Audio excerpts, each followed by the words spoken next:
kepala desa di Jawa Timur itu sudah kategori kelas A semua. 2020 saya membentuk yang namanya tim Sapa Desa berjumlah 35 orang yang mengatasnamakan atau mewakili menteri membangun komunikasi dengan bapak-bapak ibu kepala desa. Rencana ini hanya diberikan kepada kepala desa yang sudah memasuki status desa mandiri.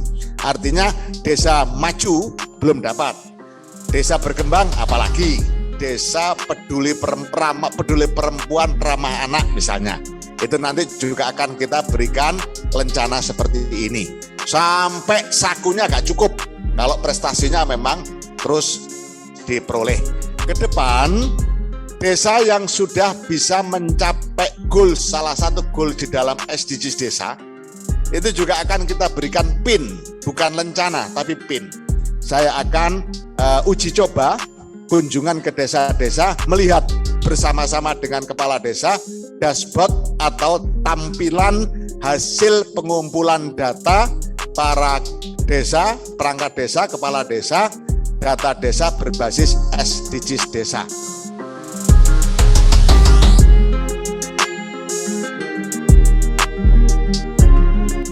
Bapak Ibu sekalian, para kepala desa, karena ini Jawa Timur, maka mungkin tidak usah berpanjang-panjang saya, karena kepala desa di Jawa Timur itu sudah kategori kelas A semua.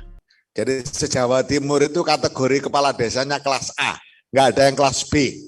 Kalau toh kemudian di tengah jalan ketemu kepala desa kelas B, yaitu anggap aja keplecuk gitu aja, kalau bahasa Jawa Timurnya. Nah, oleh karena itu sekali lagi pertama saya ucapkan selamat kepada para kepala desa yang sudah masuk di dalam Kepmen 80 tahun 2022 sebagai desa mandiri, di mana mulai tahun 2022 ini Bapak Ibu sekalian, teman-teman yang saya banggakan, Kepmen atau keputusan yang terkait dengan status desa berbasis IDM itu tidak lagi dikeluarkan oleh Direktorat Jenderal, sehingga tidak lagi ditandatangani oleh Dirjen, saya naikkan ditandatangani oleh Menteri, sehingga statusnya status keputusan Menteri. Kenapa saya ambil kebijakan seperti itu?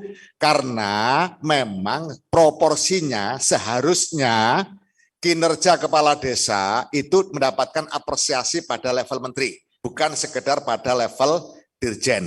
Itulah makanya sejak tahun 2022 ini dengan keputusan Menteri nomor 80 kita mengeluarkan keputusan tentang desa-desa yang ada di Indonesia dengan status kemajuan kemandirian desa tahun 2022.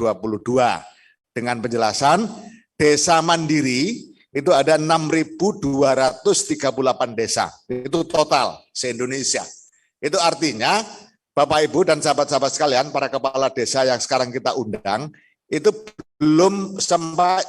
tidak sampai 10% dari total desa di Indonesia. Ini kan hal yang luar biasa.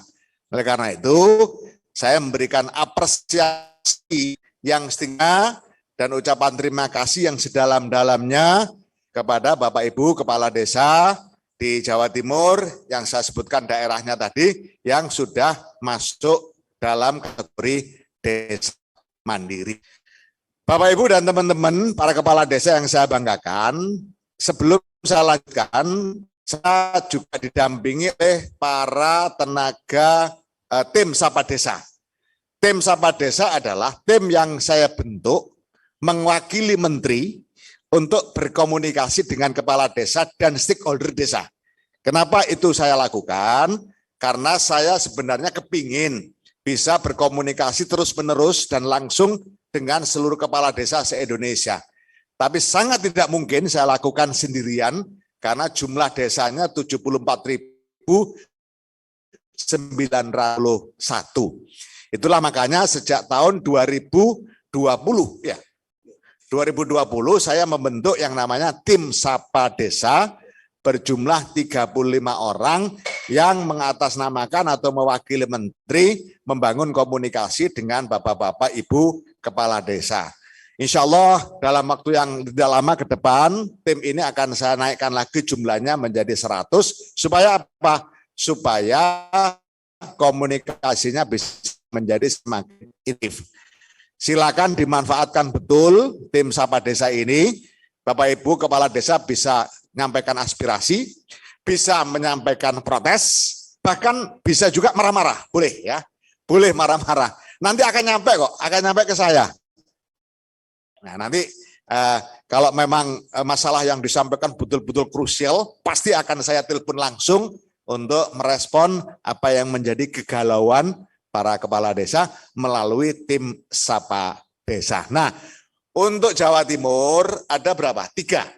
Ada 3 tim Sapa Desa yang menghandle Jawa Timur. Nah oleh karena itu saya persilakan sekilas memperkenalkan diri dan tolong dicermati supaya nanti kalau ketemu di jalan itu tidak pangling. Oh ini tim Sapa Desa yang mewilayahi daerah saya. Yang pertama Aprilia Nurlaili. Nah silakan perkenalan. Assalamualaikum warahmatullahi wabarakatuh. Perkenalkan nama saya Aprilia Nurlaili, biasanya dipanggil April. Saya menjadi PIC di beberapa kabupaten di Jawa Timur. Terima kasih. Lanjut. Yang kedua. Assalamualaikum warahmatullahi wabarakatuh. Bapak Ibu semuanya, perkenalkan nama saya Karina Larasati. Saya adalah PIC untuk beberapa wilayah kabupaten di Jawa Timur. Terima kasih. Kabupatennya apa? Kabupatennya apa? Kabupatennya saya untuk hari ini ada Madiun, Magetan, Ngawi, Bojonegoro, Tuban, Gresik, dan Lamongan. Oke. April ya, April.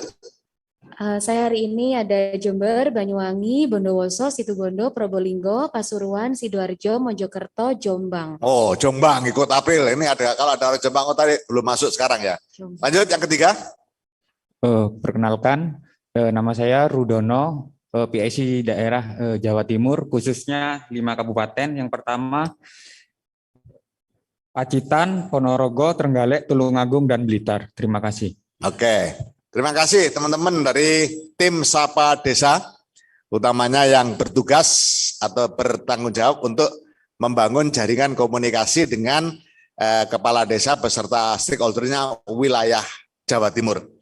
Nah Bapak Ibu sekalian yang saya hormati, selain ya sebagai wujud apresiasi Kementerian Desa kepada para kepala desa, selain Kepmen tentang status IDM, yang semula dikeluarkan oleh Dirjen, kemudian saya naikkan kelasnya menjadi dikeluarkan oleh Menteri langsung, ditandatangani Menteri. Tahun 2022 ini, untuk pertama kalinya juga, Kementerian Desa memberikan piagam penghargaan kepada desa-desa yang sudah masuk status mandiri. Tentu piagamnya ditujukan kepada kepala desa. Nah ini nanti juga akan kita kirim kepada Bapak Ibu sekalian. Namun sebelum piagam ini kita kirim kepada kepala desa desa mandiri, kita akan kirim dulu namanya lencana desa mandiri yang nanti saya minta dipasang di atas saku sebelah kiri pada baju resmi kepala desa. Nah ini lencana PIN Desa Mandiri. Lencana ini hanya diberikan kepada kepala desa yang sudah memasuki status desa mandiri. Artinya desa maju belum dapat, desa berkembang apalagi, dan seterusnya. Nah, oleh karena itu ini nanti akan kita kirim kepada kepala desa. Nah setelah nyampe, tolong dipasang di saku sebelah kiri, di atas saku, terus foto setengah badan saja, dengan make up yang cantik dan ganteng, nah, supaya bagus fotonya, kayak contohnya ini. Nah foto itu kemudian dikirim ke Kementerian Desa, nanti akan kita masukkan dalam piagam. Contohnya ini, tapi sementara ini, nanti fotonya bukan fotonya ini contoh yang belum selesai. Kenapa harus ada fotonya kepala desa? Supaya ini menjadi catatan perjalanan sejarah desa. Ini penting, sehingga dokumentasi keberhasilan Bapak Ibu sebagai kepala desa apresiasi keberhasilan dan prestasi Bapak Ibu sebagai kepala desa terus kita berikan. Nah, oleh karena itu, lencana nanti tidak hanya dalam bentuk desa mandiri, juga prestasi-prestasi lain. Misalnya, kepala desa yang mampu mewujudkan desanya menjadi desa peduli perempuan ramah anak misalnya. Itu nanti juga akan kita berikan lencana seperti ini. Sampai sakunya gak cukup kalau prestasinya memang terus diperoleh. Nah, tolong ini dipasang berjajar-jajar seperti itu, sehingga nantinya pada saat misalnya peringatan 17 Agustus atau acara-acara resmi kepemerintahan itu sah untuk dipakai dan ditunjukkan kepada warga masyarakat desa masing-masing dan wilayah masing-masing. Kenapa ini harus kita berikan? Bukan hanya piagam. Kalau piagam itu hanya diketahui secara terbatas. Karena apa? Karena mungkin dipasang di balai desa. Warga yang ke balai desa sajalah yang tahu kalau dapat penghargaan.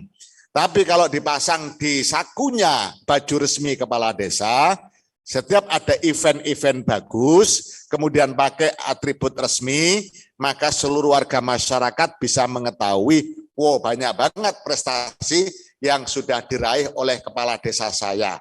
Ini adalah wujud kebanggaan kami warga desa, wujud kebanggaan pemerintah, dalam hal ini Kementerian Desa, Pembangunan Daerah Tertinggal dan Transmigrasi terhadap kinerja dan prestasi kepala desa. Tidak hanya sampai di situ, Bapak Ibu dan teman-teman yang saya banggakan, ke depan desa yang sudah bisa mencapai goal, salah satu goal di dalam SDGs desa, itu juga akan kita berikan PIN, bukan lencana, tapi PIN. Nah, PIN ini memasangnya di selempang. Nah, sehingga minimal kalau 18 SDGs desa sudah teraih semua, maka kepala desa tersebut akan mendapatkan 18 PIN. Nah, pasti akan jauh lebih gagah, akan jauh lebih ganteng lagi dibandingkan sebelum jadi kepala desa. Lebih-lebih kalau nanti kemudian masa jabatan kepala desa bisa kita goalkan dari 18 tahun dibagi 3 menjadi 18 tahun dibagi 2. Nah, peluang-peluang untuk memberikan kebanggaan kepada warga masyarakat pasti akan semakin terbuka.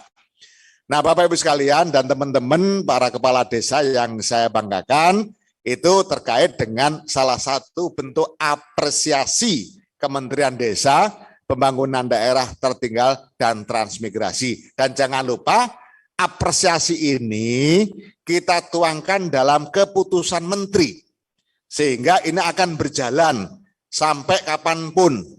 Siapapun menterinya harus menerapkan ini karena menjadi keputusan resmi kementerian. Nah, tentu ini akan sangat membanggakan dan inilah harapan kita. Karena apapun Bapak Ibu sekalian, tugas dan tanggung jawab kepala desa itu tidak ringan dan tidak mudah. Maka ketika sudah bisa mencapai desa mandiri, itu berarti bahwa kinerja-kinerja yang dijalankan selama ini oleh pemerintah desa dan tentu saja di bawah kepemimpinan kepala desa adalah sebuah pelaksanaan tanggung jawab yang luar biasa. Bapak Ibu dan teman-teman yang saya banggakan, para kepala desa, ke depan lagi kita juga akan melakukan obrolan-obrolan seperti ini, gak usah lama-lama tapi sering. Misalnya nanti setelah peraturan Menteri Desa tentang prioritas pemanfaatan dana desa 2023 keluar, saya juga akan mengundang Bapak Ibu langsung kepala desa untuk mensosialisasikan dan sekaligus melakukan dialog. Nah, pada kesempatan ini juga saya berikan kesempatan kepada Bapak Ibu kepala desa dan teman-teman sekalian untuk menyampaikan aspirasinya, untuk menyampaikan unek-uneknya, untuk menyampaikan saran dan masukannya agar manajemen pembangunan dan pemberdayaan masyarakat desa semakin hari semakin mendapatkan perbaikan dan semakin hari semakin mendapatkan perhatian yang lebih dari pemerintah pusat. Pesan saya hanya satu pada kesempatan berbahagia ini, segera tuntaskan perbaikan data berbasis SDGs desa, karena sebentar lagi saya akan uji coba kunjungan ke desa-desa, melihat bersama-sama dengan kepala desa dashboard atau tampilan hasil pengumpulan data para desa, perangkat desa, kepala desa, data desa berbasis SDGs desa. Nanti di sana kita akan bisa menguji apakah data-data yang dikumpulkan selama ini sudah bisa dipertanggungjawabkan atau belum. Nah, oleh karena itu, bagi yang sudah selesai semua segera dilakukan perbaikan, bagi yang belum selesai segera dituntaskan dengan nomenklatur perbaikan pendataan desa, data desa berbasis SDGs desa. Jadi nomenklatur pemutakhiran data itu hanya sekali, ya. Tidak boleh lagi ada nomenklatur pemutakhiran. Yang ada sekarang adalah nomenklatur perbaikan data berbasis SDGs desa.